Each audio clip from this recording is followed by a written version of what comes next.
Um novo levantamento, pessoal, que aponta que o Brasil está cada vez mais próximo de integrar o grupo da metade mais pobre do planeta. Meus amigos, e o motivo apontado, o motivo principal destacado está na estagnação da renda da população mais humilde. David, que levantamento é esse e o que a gente pode extrair dele, pelo menos por enquanto? O levantamento foi divulgado, pelo Global Tax Justice, revela que o Brasil está a um passo de entrar na lista dos 50% mais pobres do mundo em termos de distribuição de renda. Segundo os dados, a renda média dos 50% mais pobres no país é de cerca de R$500 por mês, valor inferior ao de países com economias bem menores, como Índia e Indonésia. Então causa bastante preocupação, porque essa disparidade realmente tem preocupado bastante. A gente pode, então, integrar a lista desses países. Bom, o problema com o previsível e com o óbvio é que ele acaba se concretizando sempre, Mônica Rosenberg? Década perdida atrás de década perdida, há pelo menos 4 décadas com crescimento nulo ou pífio. É natural que essa estagnação aconteça e que qualquer perspectiva duradoura de inclusão econômica e ascensão social simplesmente pare de existir, É exatamente isso, Marinho. Nós temos uma taxa de juros de 15%. Todos os países do mundo praticam uma taxa de juros que é entre 0,5% e 2% de juros real. É impossível você ter crescimento num país onde a taxa de juros real é acima de 10. Então não adianta achar que com essa taxa de juros, por mais que a gente possa entender que inflação é um fator de aumento da desigualdade e que os juros poderiam combater a inflação, infelizmente hoje no Brasil os juros já se tornaram nocivos. É uma doença que nós temos, precisa baixar esses juros e não vai ter crescimento enquanto a taxa estiver nessa altura. Ou a situação só vai piorar se as reformas econômicas, estruturantes e administrativas urgentes realmente não saiam do papel e fiquem só ali, enfim, escanteado em Brasília, como se fosse uma tentativa ali de, alguma forma, desidratar ou destruir o Estado brasileiro por dentro. Mas aqui está o resultado flagrante para qualquer um que quiser ver. E acredite se quiser, mas dá para piorar. Acredite, dá para piorar.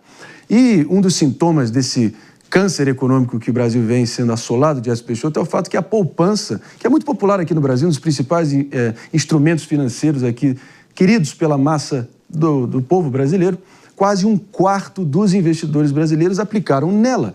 Mas o primeiro semestre de 2025 teve mais retiradas do que depósitos, ou seja, mais dinheiro saindo do que entrando. O que isso revela para você, Indias? Isso revela um momento econômico complicado e de possível endividamento. Exatamente. André? Quando a gente olha para esse primeiro semestre, foi cerca de 50 bilhões que foram retirados das poupanças pelos brasileiros. E das variadas histórias que levam a isso, muitas delas estão ligadas a um custo de vida mais caro, a uma situação econômica que não está tão favorável e, por isso, eles tiram aquilo que é visto quase como uma reserva. A poupança, ela é muito mais uma reserva de recursos do que o melhor dos investimentos possíveis, embora seja muito comum aqui dentro do Brasil. Então, as pessoas reservam esse dinheiro para emergências. As pessoas muitas vezes reservam para comprar um carro, para comprar uma casa, para determinados aportes que eles querem fazer. E num momento como esse, em que a gente está tendo muito mais saque do que depósito, isso mostra que as pessoas estão tirando essas reservas para as mais variadas questões. Para tentar cobrir os gastos. Concomitante a isso, com o aumento do custo de vida, com o crescimento da inflação, com os juros também muito alto, a realidade é que muitas dessas pessoas elas estão deixando de poupar. O Brasil não é um país de cultura de poupança.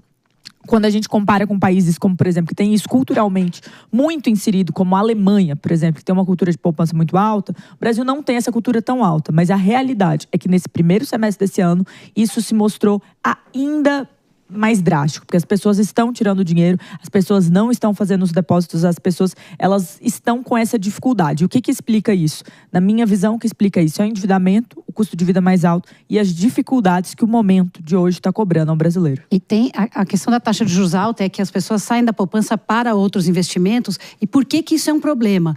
Não só o diagnóstico da GSI, o pessoal está passando fome, mas também um país que tem pouca poupança, a poupança é investimento em crédito imobiliário. O dinheiro da poupança vai para o crédito imobiliário, que gera novos empregos, porque é na indústria de imobiliário que se faz aquele emprego menos qualificado, de peão de obra mesmo. Então, quando a poupança está baixa, falta emprego. E é por isso que já há medidas para fortalecer a poupança, para ter mais renda, para que as pessoas voltem a investir em poupança e não em outras coisas. Que é uma economia doente, os sinais estão visíveis, ninguém há de negar, mas está aqui. Enfim, pelo menos a gente fez o diagnóstico aqui e torcer para que um dia esse estado de coisas possa ser revertido minimamente, acho que não é pedir muito, não.